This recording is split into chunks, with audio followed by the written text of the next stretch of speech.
Mount Washington Hotel, 1997. Amy was nervous and somewhat excited.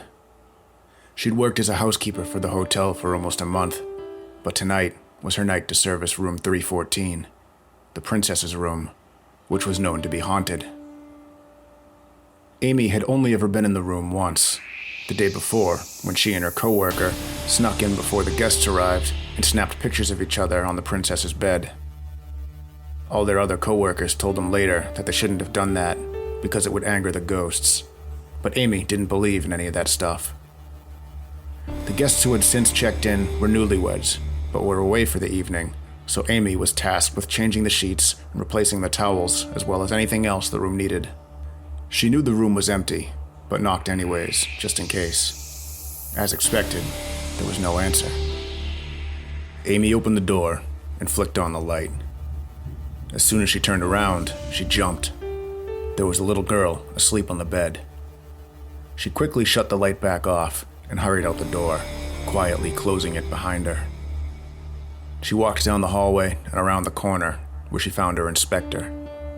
Amy explained that she couldn't clean the room because there was a little girl asleep in the bed.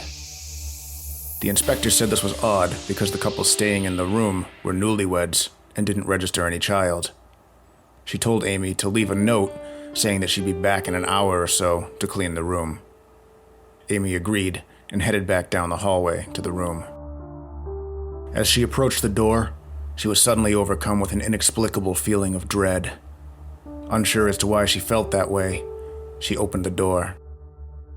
She didn't turn the light on this time as to not wake the sleeping girl, but through the light of the hallway spilling through the doorway, she saw not the little girl, but a woman sitting on the bed, staring right at her, with a terrifying grin on her face. She had raven black hair and was wearing a white dress.